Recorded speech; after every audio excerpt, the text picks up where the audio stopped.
earlier in my career, I had a leader who called out for me who your most important team is. And she talked about, your number one team is not the team below you, but your number one team is the team across on the org chart, your peers in the different areas of the organization. Yeah. That is your number one team. That is how you move mountains, eliminate barriers, take advantage of great opportunity. And the sooner you start thinking about that as your number one team and your team that reports to you as how you help deliver on those shared strategic objectives and goals and approach to culture, the more you will actually be successful.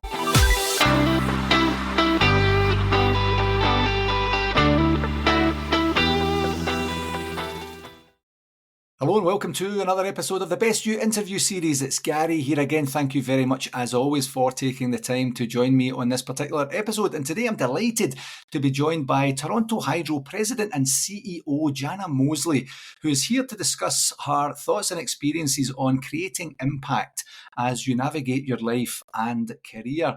Jana has been an industry leader for over 2 decades in the energy sector, and prior to joining Toronto Hydro, she worked at NMAX Corporation in Calgary here, which is how I got to know Jana, and held a variety of senior leadership roles. Prior to NMAX, Jana held executive senior leadership and professional technical leadership roles at Similin Consulting, I probably butchered that name, and the Alberta Electric System Operator, TransAlta Utilities and AltaLink Management Limited. Jana holds a Bachelor's of Science in Electrical Engineering from the University of Manitoba and is a Harvard Business School alum. She is a registered professional engineer, a certified project management professional, close to my heart, and a certified member of the Institute of Corporate Directors.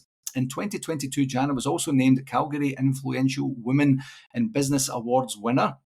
And also in 2022 was named one of Canada's most powerful women by WXN. Oh, sorry, that was in 2023. I'm getting overwhelmed by all the accomplishments here. And as if that wasn't enough, Jana is also currently chair of the Ontario Energy Association, a board member of Electricity Canada and the Western Energy Institute, and a member of the Toronto Region Board of Trade Executive Committee.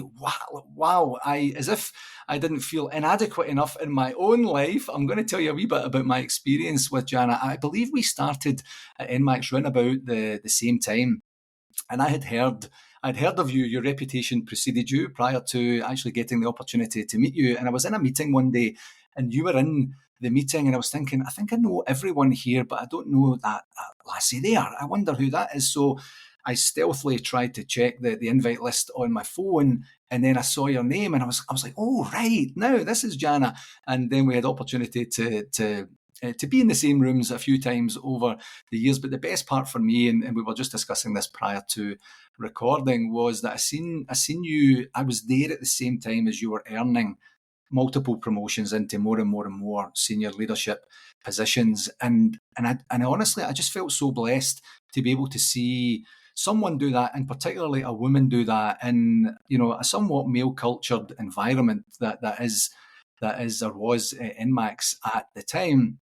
And then you had that move to Toronto Hydro. So yeah, I feel privileged. I feel blessed. I'm absolutely honoured to have you on the show, Jana. It's great to see you again, and thank you very, very much for joining me today.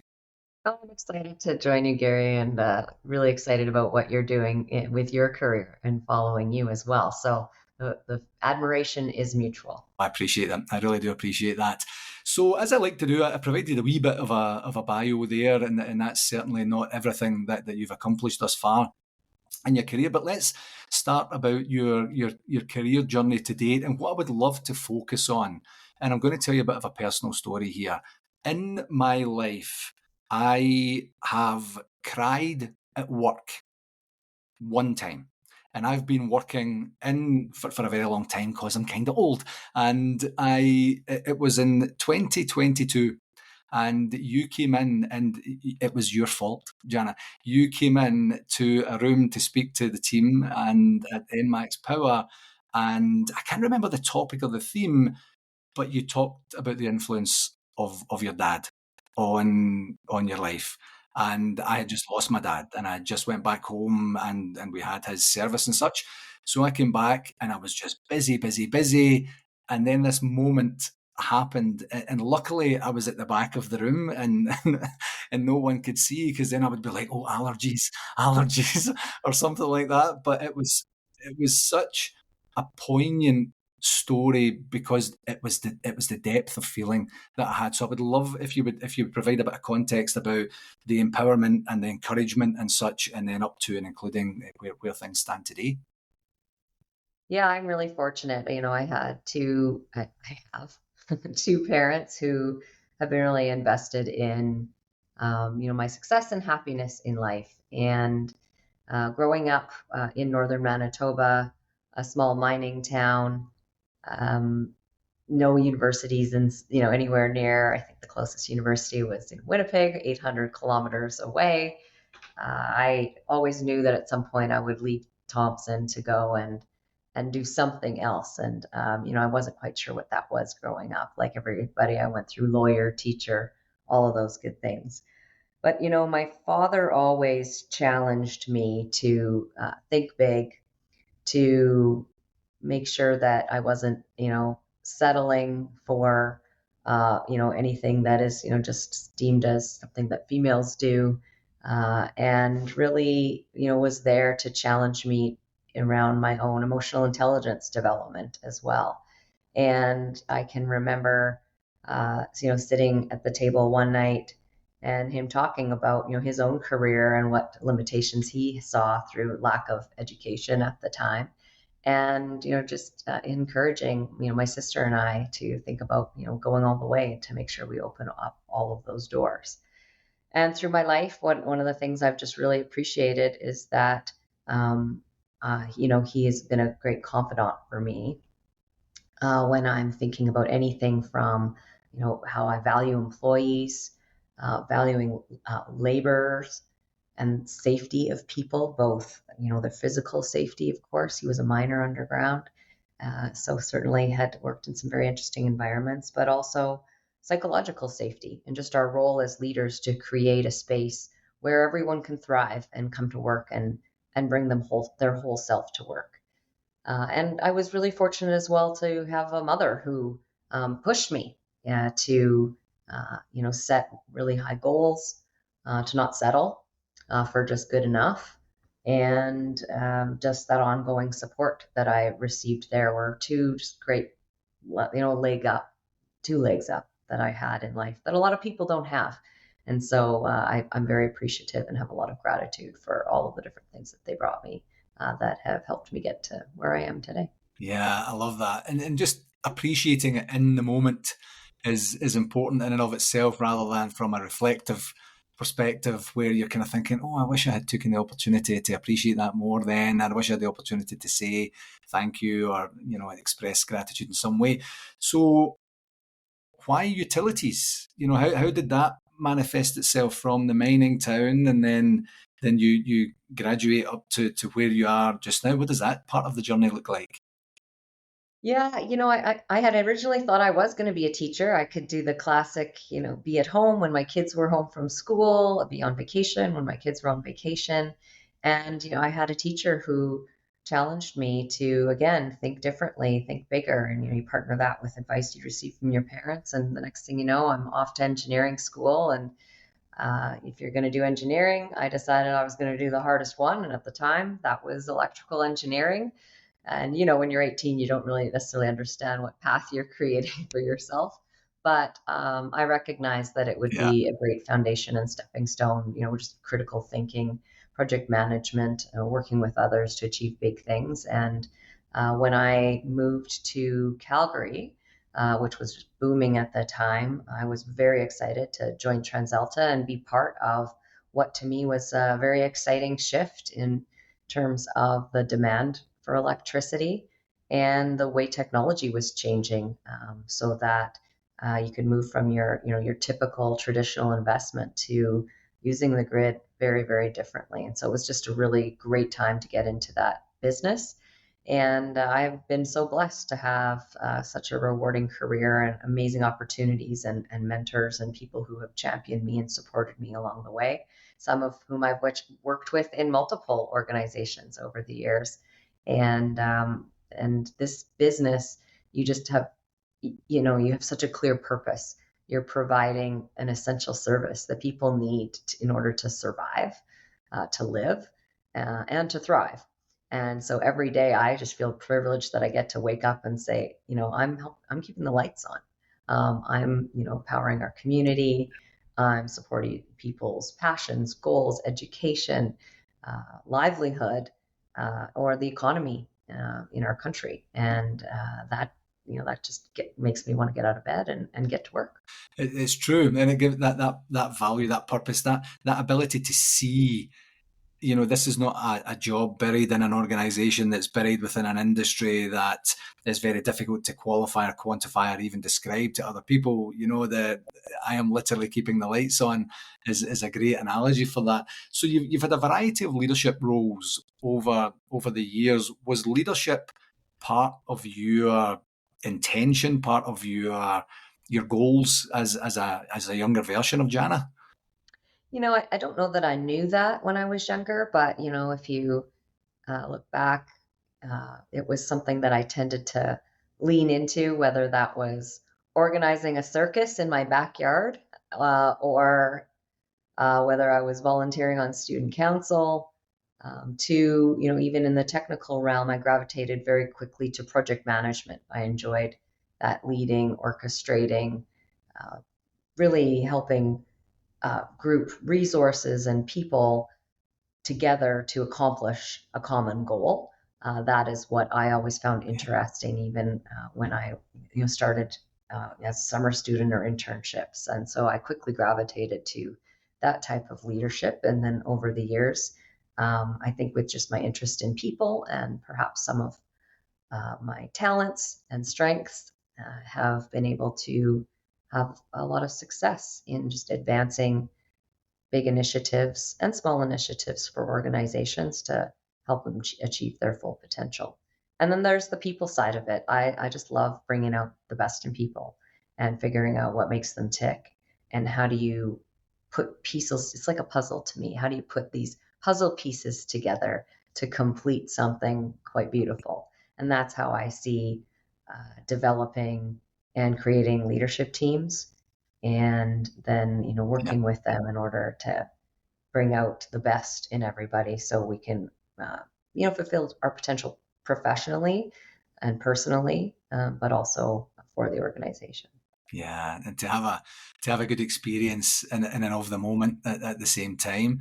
It's one of these things. I was talking to someone recently, and I had said, actually, do you know what? I think it was the class that I'm teaching at U of C, and I had said to them, I've been in the workforce for over 35 years, and I've had two and a half teams that were just gold dust. It was Mm-hmm. just a great amalgam of people at ages and stages of their lives where it was easy, it was enjoyable, it was progressive, it was, we were actually genuinely contributing, and it was energizing.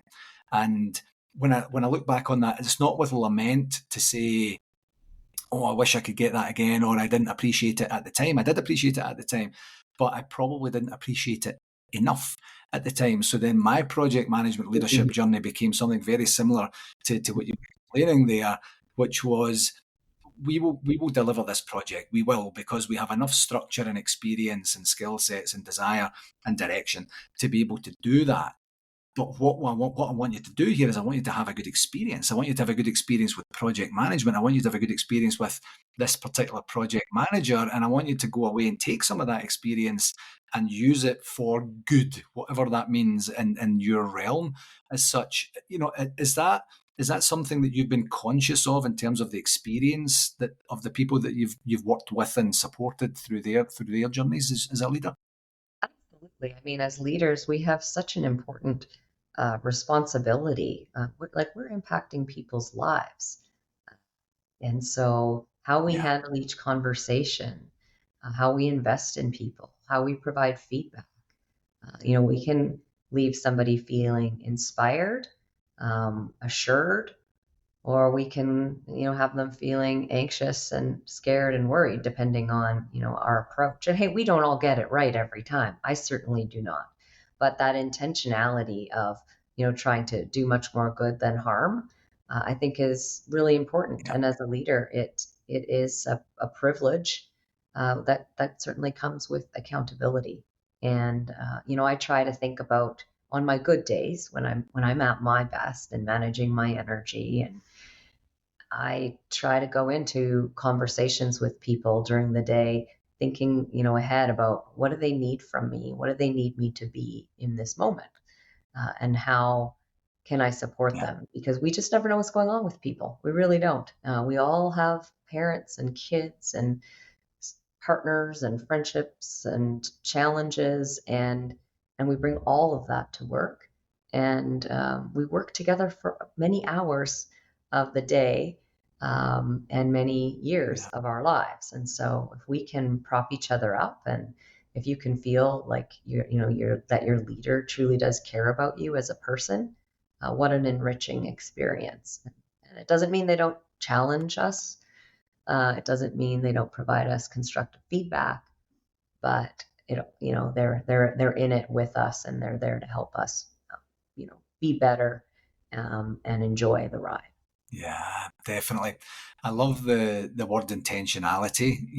That opportunity to know and understand where each person you're interacting with is coming from, even if you truly don't know. As the example of you don't know what's going on in someone's lives.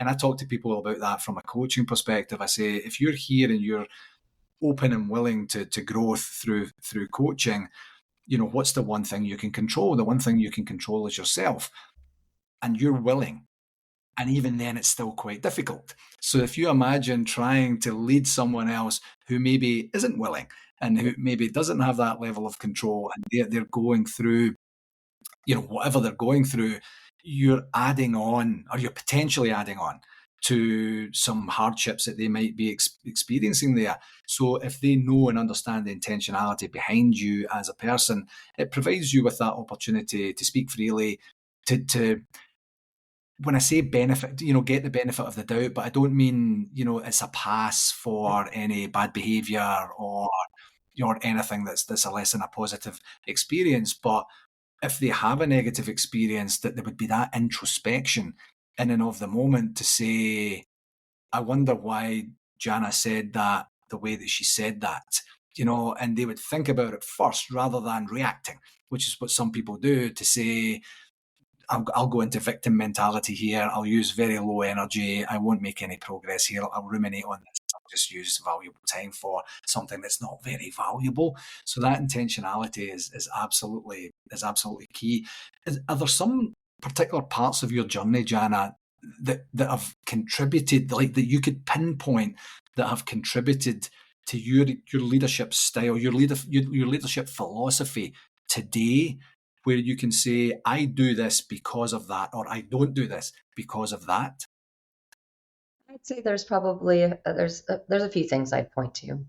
Earlier in my career, I had a leader who called out for me, who your most important team is. And she talked about, your number one team is not the team below you. Yes, that's the team you're leading, and they're a very important team. But your number one team is the team across on the org chart, your peers in the different areas of the organization. Yeah. That is your number one team. That is how you move mountains, eliminate barriers, take advantage of great opportunity. And the sooner you start thinking about that as your number one team, and your team that reports to you as how you help deliver on those shared strategic objectives and goals, and approach to culture, uh, the more you will actually be successful. And that was a real shift, because if you have strong goals and ambitions, and a reputation of getting things done, it can often have you often running, and you're not necessarily looking across to see what what are your blind spots? What do others need from you? How can you help your teammates and not just focus on your own success? And I made a shift in that regard. Again, not perfect every time, but really shifted how I thought about leadership across the peer group. And I'd say that has really served me well. The other notable shift probably was when I became a vice president for the first time. And, because of, probably my father and my mother, I I didn't really ever think, even though I was often a minority in the room in operating businesses and engineering school, for whatever reason, it didn't really make me that uncomfortable. I'd be aware of it, but you get used to it, over the years, and you Yeah. tolerate, some things, but you're just focused on, adding value. What I learned is that, I was maybe able to do that, but not everyone else could. And so I felt that I had a real responsibility based on what some females in my organization were sharing with me to figure out how do I really speak up and be their voice when they're in the room, and even more importantly when they're not in the room.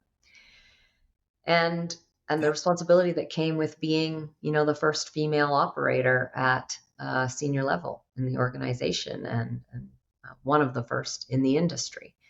And it's important to take that seriously. And I really took that away and thought about, okay, so how therefore do I need to show up? And even places where maybe I wouldn't have spoken up, where do I need to speak up? Because, well, it might be something that I can ignore. Maybe the next person who is destined for great things in the organization, it can't, or it doesn't feel as comfortable speaking up, and therefore they cancel themselves out. And organizations and industry and the world doesn't get to experience all that they have to offer. And so those were two kind of pivotal moments, I would say, that have informed how I tend to lead. In terms of what I'm passionate about as a leader, I'm not a sustainment leader. People don't put me in a role to take the company and off into the sunset. I am very, driven and energized by, again, helping to bring out the full potential in an organization and in a team.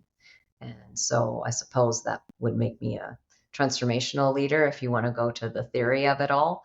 But I find that incredibly Yeah. rewarding, and just getting everybody lined up to be rowing in the same direction, and coaching and mentoring and celebrating along the way is something that I focus on as a leader. And that I don't know where that came from. That has just, I think, been in my blood. Yeah. Yeah, I love that identification of the responsibility, or the privilege that you've been given to be able to say, I actually have a voice, and then I can create a voice for other people. Because when it becomes about something more, something bigger than outside your own successes, your own career, your own path and your own growth, you then take that responsibility. And some people kind of don't want it. Some people are saying, I have enough going on. And some people, like yourself, embrace it to say, I have this platform now. I'm further creating even greater platforms, and I have that ability to be able to to pay back and give back is possibly a way that's able to see it. So it's a great segue into the volunteer work that you've been doing, Well, maybe and some of before the we board jump work you're there, doing Gary, I now. just want to clarify too. Like, I don't see that as just something that I lean into as it relates to women or my other minorities. It really is about being that voice for people when they're not in the room. And that can just be about assumptions we all can make, even as senior leaders, around someone's career ambition or their capability to do something based on their family situation, or whether or not they want to have kids, and therefore could they really do this job if they're going to have a family. I mean, that applies to males as well. And so what it did for me is really make me go, oh, okay, how do you really think inclusively as a leader, across all sorts of situations, and make sure that we aren't settling or bringing our own biases in to really important conversations and decision making or development opportunities for people, because we're humans and we can all do that. And so we really need to, again, hold ourselves to a really high standard as leaders to not settle for that way of being when we're sitting around a executive table. Yeah, I love that actually. To build on that, have you experienced times in the past when you have intentionality around that to say this is something bigger than the people at this table? We have a responsibility to existing staff members, potential future staff members, team members, the community, whatever the focus is at a given point in time. When you're driving towards that, has it missed the mark now and again, or have you ended up in somewhat confusing or maybe even conflicting situations where the other people aren't thinking on the same wavelength, and they're kind of saying, I need this number to go from that to that. Mm. That's all I care about, and you're talking about this other thing. Has that brought any confusion into or a lack of clarity into how you've led? Well, I think, this is where your corporate values come into play, right? If you go back to what your values are and put those on the table for the decision making process or for the difficult conversation, generally they're going to lead you to the right place. And, in my business, one of the biggest, I think areas where you could see the tug happen would be around safety. And Hmm. When you have a safety incident, for example, when do you stop looking at root cause? There can be, is there human error? Okay. A lot of times people go, oh, somebody didn't follow the procedure or someone did something wrong. That's what happened. Let's leave it at that. And we move on. But if you turn over every rock and look at all of the circumstances around why perhaps that person made the error that they made, you tend to be able to learn a lot about your organization and what opportunities you have that maybe wouldn't have prevented that same incident from happening, but it could prevent an incident from happening in the future if you correct them or learn from it. And so I think you often see that in organizations like mine around safety. Yeah. The safety part is a really good direct opportunity to let people know that you care, and it gives you that opportunity. My undergraduate thesis was, or the dissertation was on gas safety in social housing, and my master's thesis was on safe working at height in the construction industry. So I have a passion for safety, and I do genuinely believe that people should come back from work in the same amount of pieces as they went to work in, and it's something that it's certainly something. I think it's one of these few things that you have a hard measurement on, where you can say this is our, whatever your measurement criteria is in terms of lost incident times or such like that. But there's also that human, genuine, caring element and component part, and I felt that one certainly when I was at NMAX, and I'm sure that there's a culture of that at Toronto Hydro too, where it's not we need to meet this number, so you better be careful. It's we genuinely need you to have a good experience, to be safe here, to do your job, and then make sure that if there is anything that has to happen afterwards to make it even safer, we will actually do that. And I love that continued focus on safety, and it's just, as I said, something close to my heart. So back to what I was going a wee bit on earlier there. In terms of your volunteer work, I know that you did some work in the women in communication and technology sector when you were in Calgary for a while there, and you've continued to give back and give opportunity and give inspiration and guidance to particularly women, coming up the ranks through the earlier stages of their career. What's the major inspiration from that and behind that? Oh, I think it's if you can see it, you can be it. And it's, paying it forward. I've had incredible mentors, male and female, who've invested in me. And, I need to continue to keep up that value chain and investing in the talent that's out there today. And I learn selfishly, I get a lot out of that because I'm learning how different people think about what matters to people today, and that those people are representative of my employees. And so that helps me also think about what's important in the culture that I'm creating, and what people in today are valuing from their organization and from their senior leaders. And so I have to tell you, I get just as much, probably more, out of being involved in some of those organizations and with those people as I do give. And United Way is another passion of mine. I had the opportunity to be involved in United Way in Calgary in various levels and ways over the years, and I'm looking forward to doing that here in Toronto. The city has an excellent group and leader here, and we are going to make a huge difference as Toronto Hydro, because we live, work, play in the city we serve, and we have a great opportunity to help those who are so much less fortunate than us. So that is something that I'm just very passionate about, because you get to see the impact that you have through your time volunteering and through your financial support for companies like the United Way. Yeah, and the opportunity, we had a brief chat prior to recording today, and the opportunity with the further the loftier positions that you would be privileged to sit in your career, that opens doors.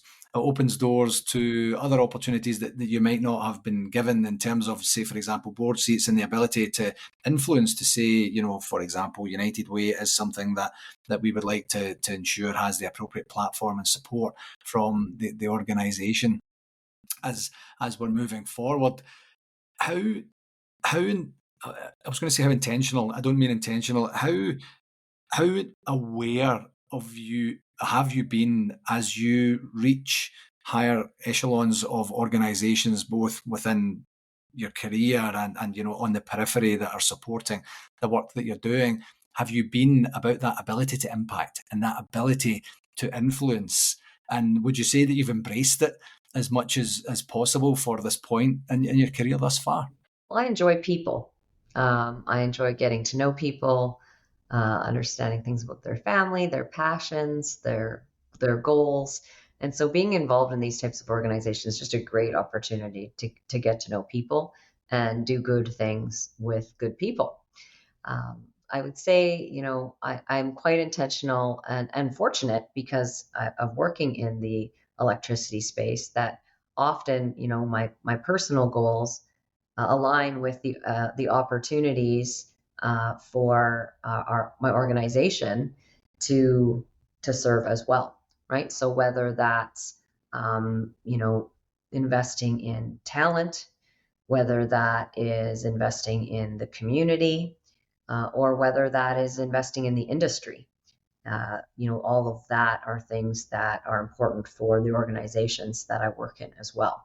So, it's really the ultimate when all of those things line up, and you get to maximize the value that you're bringing from the limited number of hours and minutes we all have in a day. So, it's really important for a company like Toronto Hydro to be listening to what's going on in industry, bringing our customers' perspectives, and being part of the conversation, and working with policymakers and regulators and our peer groups to define what the future looks like in this very, very important industry during a time of a lot of change and a lot of pressure.